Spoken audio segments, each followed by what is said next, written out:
folks, it's Tom Vasel from Board Game Breakfast, July 28, 2014. The middle of the summer, it's super hot and humid outside, so people are either swimming or they're staying inside playing board games. This past weekend, we had a good time. One of our backers from the Dice Tower Kickstarter came down over the weekend, and we had a good time playing games and played some classic games. It was really interesting, although I found out I'm not nearly as good at Power Grid as I should be, probably, after playing it as many times as I have. But anyhow, we have a lot of great things coming for you this week, so we're going to start here with the news.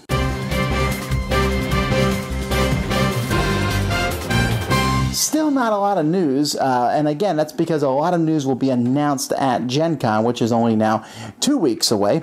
But we did, this is no surprise to anybody, but there will be a Guardians of the Galaxy expansion for Marvel Legendary. And there will be a Firefly dice game also coming from Upper Deck, so both those things. This is really exciting, and I'm really pleased to talk about this. From Fantasy Flight Games, they've announced Cosmic Con 2014. This is September 19th to the 21st, so it's really not that far away. This is not a huge convention. This is in the Fantasy Flight Event Center, but it's all about one game, Cosmic Encounter. Now, you know this is my favorite game, and I am thrilled to say that they are bringing me up as kind of a guest. I'm going to be going around and interviewing the different designers of Cosmic Encounter, developers, and key players and such. So I'm really excited about this. There will be kind of an emphasis on the Cosmic Encounter Dominion expansion, which is a new expansion that's coming out designed by many different people, the players design. It's just to be a really cool time, so maybe I'll meet some of you there. But either way, some of the stuff will be on video and you'll be able to see it. The only other news we have is AEG has talked about their new expansion for trains, and one of the things that's interesting is they show this card here, and you can see you're going to get points for connecting spots on the board. So before the board, you were just kind of placing stuff on the board, and the board was there, and it certainly changed the game from being just like Dominion, but this changes it up even more. There's almost a little bit of route connection. Very interested to try this out. All right, Kickstarter news.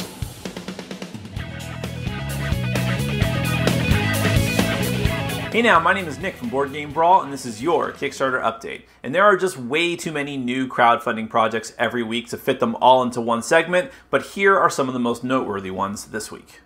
Tasty Minstrel is funding the newest game from Stefan Feld called Aquasphere. And this one has a pretty cool theme. You're a research scientist in an underwater facility, but come on, you don't come to a Stefan Feld game for the theme, you come to it for the point salad goodness. It's actually the only kind of salad I enjoy. And yes, despite what you might think about my taste as an Ameritrasher, I really like Stefan Feld games, each one that I've at least played, so I'm looking forward to this, believe it or not.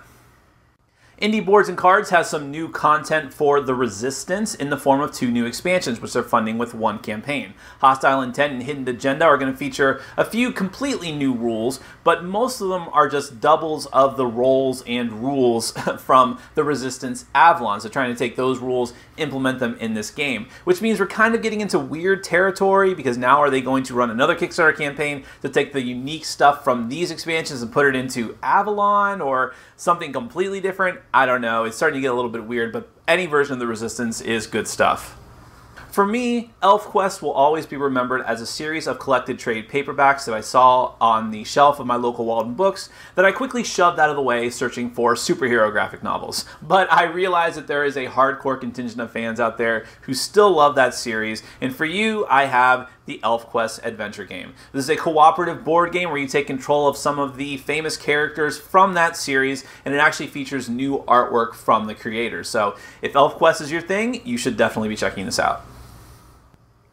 And finally, I'm going to cheat a little bit and talk about an Indiegogo campaign. Ooh, the heresy. This is actually a campaign to fund the newest season of Watch It Played from Rodney Smith. If you're not familiar with Watch It Played, it's a great channel here on YouTube where Rodney and his family do full run-throughs and tutorials of board games. And they also have playthroughs where they encourage audience participation. It's just all really, really neat. And as part of this campaign, not only will you fund their next season, but you might also be able to get some exclusive promo cards, including cards for Dead of Winter and Xenoshift, which I really, really want. But in any event, Rodney does a lot for the hobby. I really appreciate his work, and you should definitely check it out.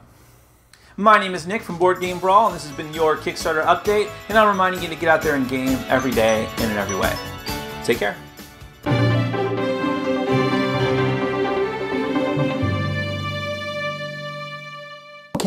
Cool stuff this week. There was a lot of games. I'm just talking about some of them. There was the first expansion for Galactic Strike Force, Horde TIE Command expansion. There was a bunch of the LCG expansions for Star Wars, Android, Game of Thrones, an expansion for Blood Bowl, Foul Play. Then there was Yahtzee, Doctor Who. Okay, probably no one cares about that. But from Z-Man Games, Enigma, which isn't really getting a lot of buzz, Madam Ching, and Hotel Tycoon. I'm still very curious to see what this reprint of a fairly old Milton Bradley game looks like. Ninja Dice, which I'll be reviewing maybe this week, and Hull Breach. And there's quite a bit more. As to what's coming out this week, folks, I can't tell you. I don't have any dates at all. But I would like to say, I want to point out our on Dice Tower News, .com, which you should check out and subscribe to the newsletter there. We have a calendar on Dice Tower News, and on the calendar we're going to be putting release dates for games when we have an exact release date. And if you have a game coming out and you have an exact release date, let us know. We're also putting ending dates for Kickstarter campaigns on there, so you can go and say, oh, this Kickstarter campaign's about to end, maybe I'm interested in backing it. Now, just some clarification on the Kickstarter campaign part. We are picking which Kickstarters we put on there. We obviously can't put all 170 that are on Kickstarter at any given point, so it's basically an editor's choice. So we might miss some that you might think are interesting, but we're going to put ones on there that we think are interesting. There's also conventions and stuff, so if you have something you think should be added to the calendar, let us know. Conventions now, not your weekly gaming meetup. We'd have to put in hundreds and hundreds of those, but let us know if there's something big going on in the board game world, and we'll add it to the calendar at dicetowernews.com.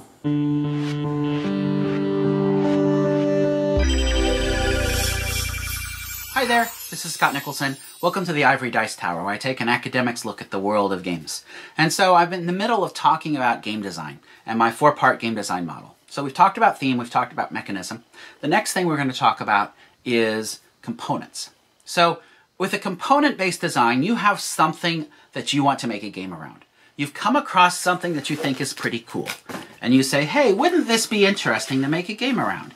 So in this case, I had found these little tubes. These are musical tubes, and they make different notes based upon the size. And so there's a whole octave, and I thought, oh, that'd be cool to make a game around. What if I made a musical game?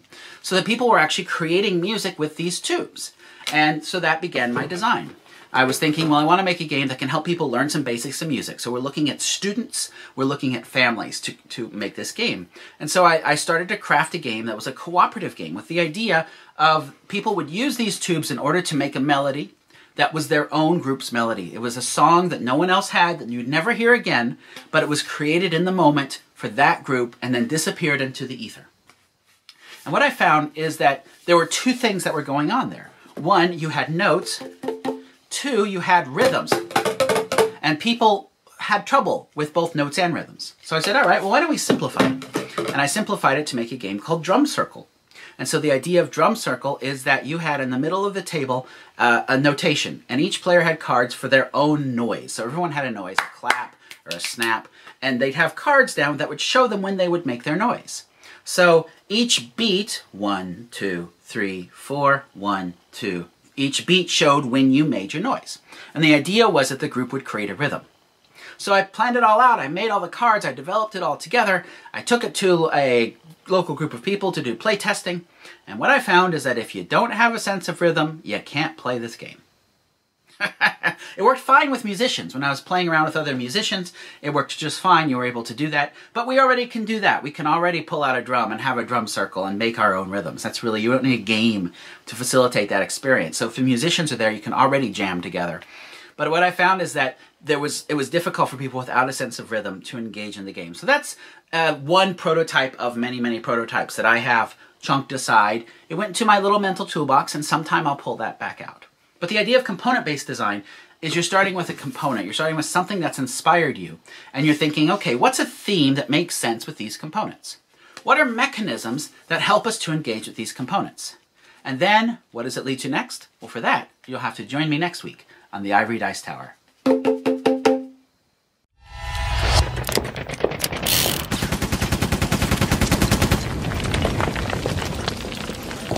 Hey folks, Jason's back, sadly, but we had banished him to Brazil for the World Cup, but he came back. Like with a broken finger, no one but cares. doing okay. All right. Well, maybe some people care. Anyway, we also have Bob Arhus with us, gamer of wide renown. These guys both go to World Board Gaming Championships sometimes, and that's coming up quite soon. 2 weeks from now. No, a week from now. All right. So the question that we have today is, what do you do when you have a guy in your gaming group, or maybe he's your main opponent, and all they want to do is play the same game? They find some new game. Let's say maybe it could be Dominion. It could be Clash of Cultures. It could be Memoir 44, whatever. And that's all they ever want to play. They want to play the same game all the time. And you don't dislike the game, but after maybe multiple times you're sick of it, and you want to play something else, and they're like, no, I want to keep playing the same game. What do you do? Well, for me, if it's the same game again and again, and in fact, I have someone in my group who only wants to play Steam. Again and again and again, Steam. So... Sorry. Okay. Not you. You wouldn't... In fact, I don't even know if you play Steam. But, anyway, so what I do is, I'll play it once in a while, and then most of the time I'll be like, I don't want to play that. And if he wants to continue only playing that, I'll say, okay, I'm going to go play with some other people in our group during that time, and we'll get together when you want to do something else. I think really it is a matter of trying to talk to the person. I mean, after conceding to their wishes for a couple of times, you really do have to be somewhat forceful, because it really is a two-way street. You do want to try to work with them and say, look, I really don't enjoy playing this game over and over, even though I like the game itself. Can we find something else? I've run into this problem before. Sometimes the gamers go ahead and say, sure, we'll play something else. Other times they're fairly insistent, which time usually we don't end up playing much anymore. Now, if it's somebody that you can't leave, like maybe your husband or wife, or your brother or whatever, someone, I think you can barter. You say, I'll play a game of Tickets Ride again if you play a game of whatever I want to play with you. That might be feasible, right? Yeah, it works. I mean, even people that want to only play the same game again and again, I'll play the game with them if they want to, just not every single time. And that's why it's good to have a big group, because if you have a big group, you don't have to worry about playing with a certain person or certain people every time. You can mix around and play a wide variety of games. Or, if you're like me and Tom, the best thing to do is bring a whole bunch of different games, open up a game and just put it on the table, and as soon as the game's out on the table, people will come and join you. Yeah, no, I think the game group dynamic I certainly understand, but it's when you don't have a big game group that this can be problematic, and so you're with the same person playing, and they want to play the same thing all the time. But you got to deal with it, because if you just sit there and are miserable multiple times to make them happy, I don't think you're getting anything out of it. I think you need to confront the issue, obviously, in a very kind, gentle way, but somewhat firmly. And say, all gaming all games are interactions, and out of fairness, we ought to consider the possibility of playing something else. All right, be direct, just like this. Oh, Tom.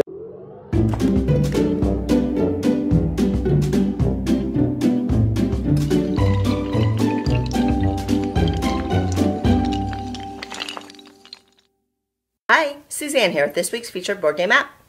Sometimes the most engaging game is the one with the simplest rules.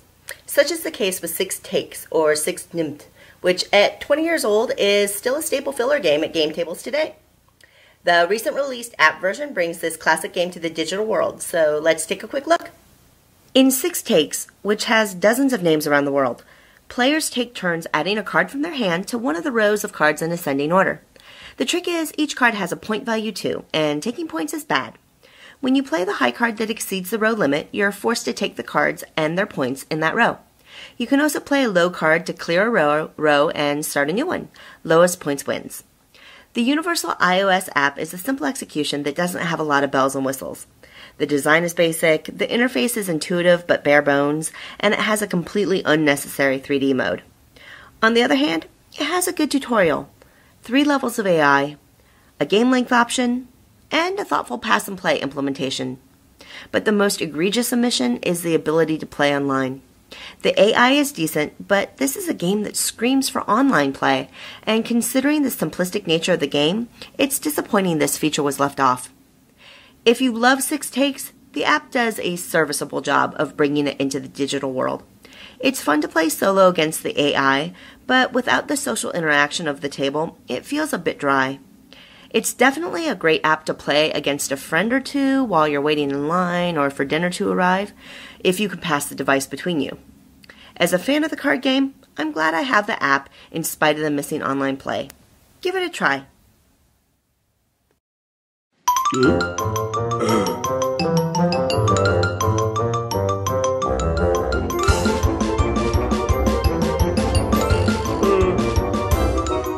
have a lot of different reviews coming this week. I'm hoping to get you another 20-some reviews. I have a bunch of reviewers. I'm going to be finally reviewing Doomtown. I needed to play it several times to get a feeling of how that was going to go. And I have some other cool games that we'll be talking about, trying to get my game queue cleared out as quickly as possible because we're about to get inundated with the Gen Con. In fact, this week I had a chance to play I can't even tell you what game I played yet, but it was really fun, and I'm going to be talking about it very soon. Not this week, but in a week or two. I have a review ready to go. Talk about spoiler with no information at all, but very exciting. Don't forget to check out the Dice Tower. We'll be posting one this week, and where we talk about, do we get to play our favorite games enough? I just posted a Board Game University. We'll be posting a Dice Tower Showdown this week. There's lots of podcasts at dicetowernetwork.com. And more stuff on the way for you guys. I hope you keep watching our video channel. We have a lot of cool stuff on the way. The top 100, several of the videos have already been recorded. I'm trying to get a pile of them recorded before I start releasing those. But I think there's a good chance you'll see them either next week or the week of Gen Con. Sam Healy and Z Garcia's top 100 of all time. Anyway, let's continue on.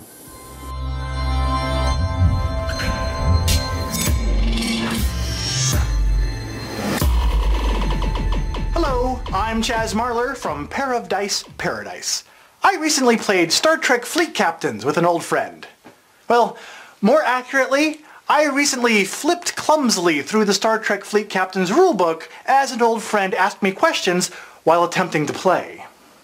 That's why I'm a big advocate of quick reference sheets. Print off a few of these bad boys will not only make a game easier to teach, but will also help prevent you from having to stop the action every 5 minutes to look up again how activating a saboteur command card ability during multi-ship combat system checks works, because would it have killed you to have included an index in the back of the rulebook? I seem to have been straying off topic there. Let's continue. An excellent source of quick reference sheets is the website for the Esoteric Order of Gamers, or www.orderofgamers.com. As far as I'm concerned, it's one of the best kept secrets on the internet. And if you've met the internet, then you know it's not very good at keeping secrets. The Esoteric Order of Gamers website contains often updated, beautifully designed rules summaries for over 200 board games, from Android Netrunner to Wiz War. With so many printable reference sheets and rule summaries available, one may even consider the rule books for dozens and dozens of games in their collection to be obsolete, and may even go so far as to shred them all. And one may then realize, immediately after doing so, that doing so was a colossal mistake, because Star Trek Fleet Captains is not one of the games that the website has a printout for yet. So, if you'll excuse me, I have some preparations to make before my game night begins.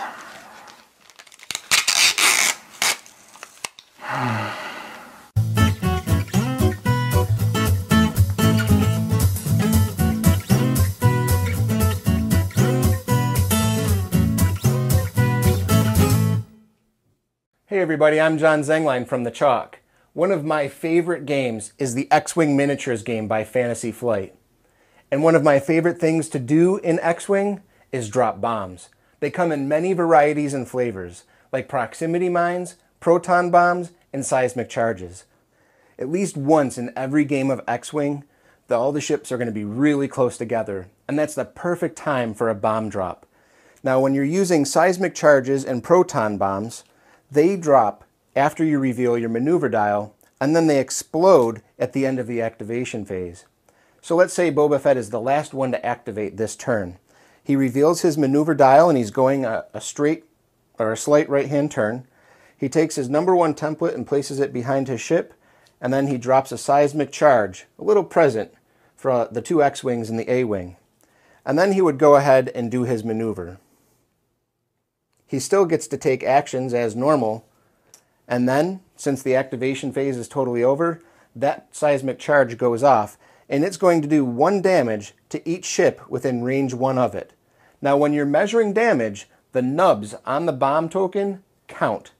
Anything within range 1 of the proton bomb takes a face-up damage card, and that could be devastating, because even though the A-wing has 2 shields, as soon as this proton bomb goes off and he's 1 away from it, he's going to take a face-up damage card, and he could end up with the direct hit, which is the card you never want to get. It does 2 damage to your hull. Proximity mines are done a little bit differently. First you reveal your dial, and then you do your move. So Boba Fett again is going with a slight 1. Then as an action, you can discard your proximity mine card to drop the proximity mine token below.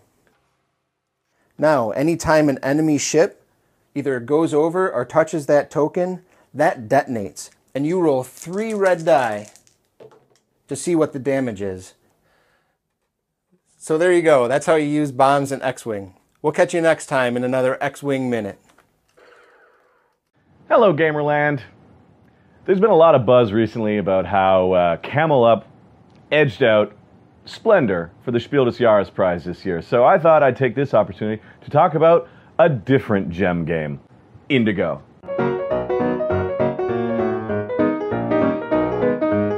This is a game by Reiner Knizia and published by Ravensburger. It came out about 2 years ago.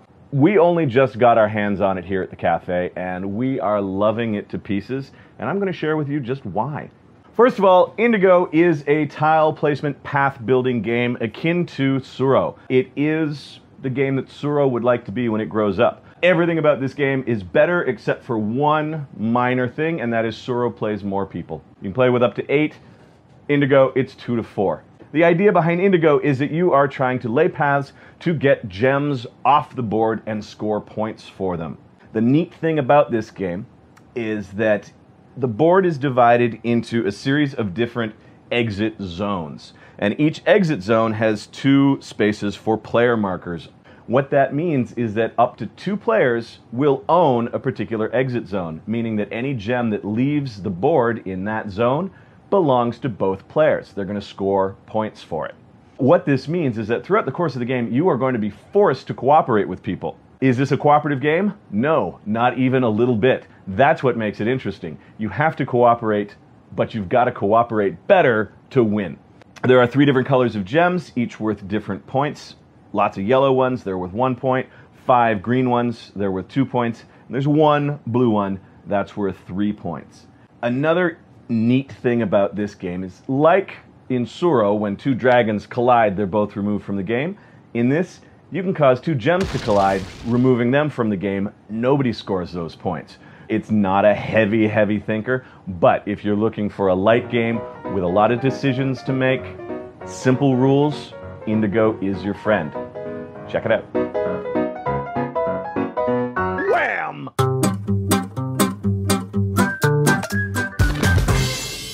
I'd like to talk a little bit about criticism, and I'll try to be as open as I can in this segment. This past weekend, I had a chance to, I always read on the internet and keep track of everything, and I read 3 separate threads where there was some pretty heavy criticism thrown my way. And looking at criticism, this is kind of a different subject. Dealing with criticism can be different ways. You can look at criticism and just go to pieces trying to do everything.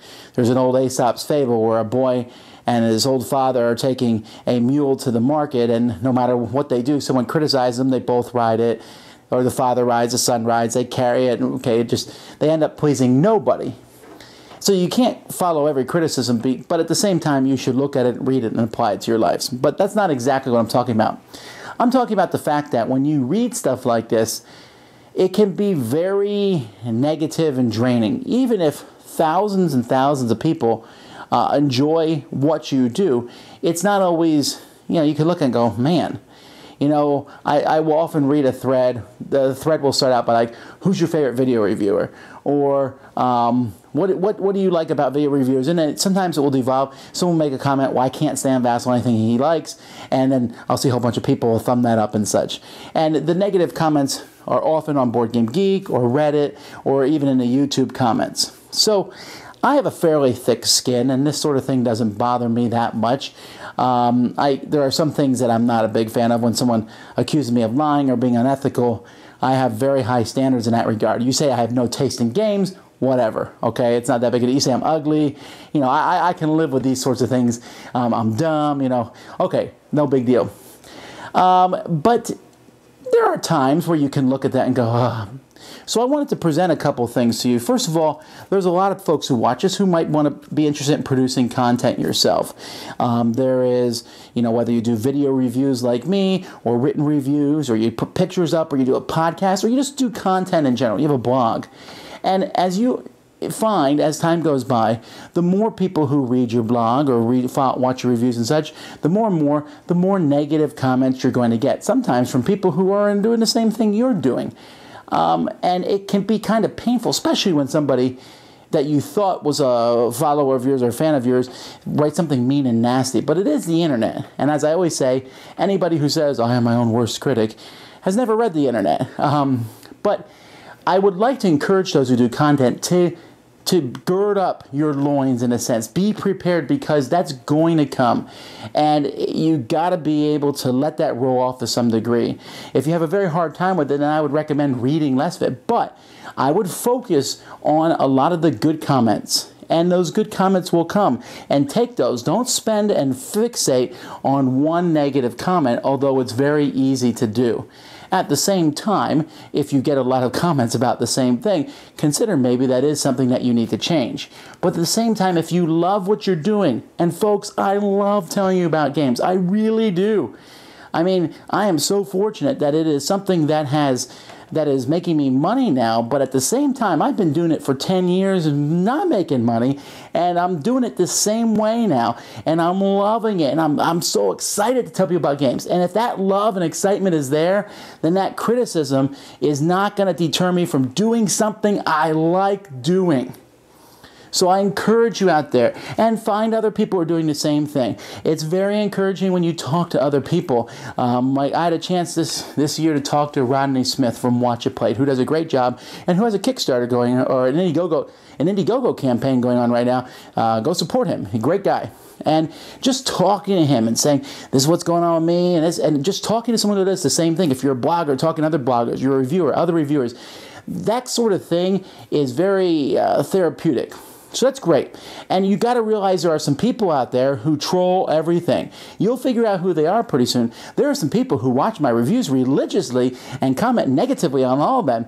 And it's kind of, you know, I could sit there and go, why are these people saying negative things all the time? I'm kind of glad they're watching. Thanks, guys. You know, I appreciate the extra views. But anyhow, on the other hand, and I want to be very clear, I do not mean this for me. But if you enjoy someone's blog, if you enjoy someone's podcast, video reviews, whatever they're doing, I encourage you a couple things. One, to write them an encouraging note every once in a while. I get these a lot. And again, I'm not fishing for this at all, okay? Go out and find other people, and like maybe the other people here on the Board Game Breakfast, or other reviewers, or other people. If you like what they're doing, say they're doing a good job. And when someone gets online sometimes and says they're doing a bad job, I would not encourage you to feed the troll and go back and fight them. But sometimes to simply say, I like what someone is doing, can be so encouraging to read. And if someone has helped you, and if you talk to publishers and say, hey, publisher so-and-so, this person's review or this person's blog post, they made me want to buy your game. And so that's a very positive feedback. And yeah, you're not going to agree with every reviewer. Nobody agrees with me. My friends don't agree with me here. I don't expect it. But I would assume we agree on some things. I'm assuming that if you look at these games behind me, every person watching probably likes one of them. Okay? And so we match on at least one thing, right? And so you'll have the same thing with other people. You might not like something they do, but encourage them on something they do well. So many people get into this business, and I know many prominent podcasters and bloggers and reviewers who stopped because it just got kind of overwhelming, the pressure and the negative response that they got, when I know beyond a shadow of a doubt, and I see this especially at conventions, you know, no one ever comes up to me at a convention and tells me I'm a jerk and dumb and they don't like my reviews at all. because most people are too ashamed to do that sort of thing in real life. But on the internet, not a problem. But people come up to you all the time and tell you what a good job you've done, and I appreciate that. And so I would encourage you to also use the internet to do that. Again, not me, other people. Go encourage them. Pick your favorite blog or whatever. And right now, just send them a quick note of encouragement. Send them something and say, hey, I was thinking about you today. You've made the hobby a little bit better for me.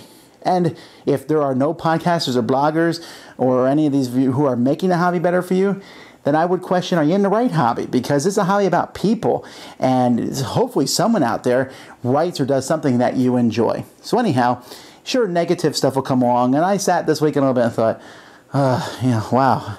But then I thought, then I got a couple emails that were unrelated, and I thought, you know what? I'm glad those people enjoy the reviews. I'm glad these people did it. Not everyone's going to like everything I do. I don't even like everything I've done in the past. And I look at it and go, man, that was not very good. But I'm glad to get the encouraging notes from those who did. And for those of you who are producing content, keep doing it. Don't let the trolls get you down. Go out and do the best you can.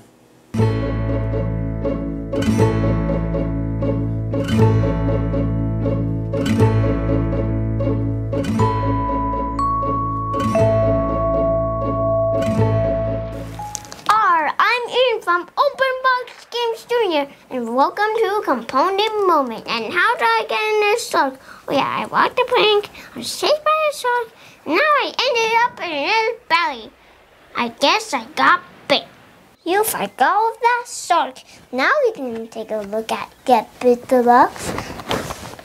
So let's open the box. In Get Bit Deluxe, you're pirates, and you can make your pirates any way you want with stickers. Like a guy that's whistling. I haven't not whistle yet. And like a guy that's drooling, and a Cyclops girl. These are the pirates that I made. Captain Bones, Captain Eye Patch, Captain Carnivore, and Captain Scaredy Pants, and Captain Silly. Because he's sticking his tongue out and he's like, bleh. Dun. It's time to show you the shark. And he's like, I want to eat those pirate type things. Guzzle. And he also has an open mouth. Get Bit Deluxe. I'll give it 2 hooks up for components. So I mean from Open Box Games Jr. So join me on the next component moment. Bye, matey. That's it for this week, folks. Thanks so much for watching Board Game Breakfast. We need to end here, so I'll see you on videos this week, and we'll see you again next week for another Board Game Breakfast. Thanks for watching Board Game Breakfast. Tune in each week for your daily dose of gaming goodness with Tom Vasel and all the gang. Until next time, I'm Eric Summerer, and you've been watching Board Game Breakfast, a Dice Tower production, sponsored by Cool Stuff Inc., an amazing place to buy board games. Cool stuff in stock at coolstuffinc.com.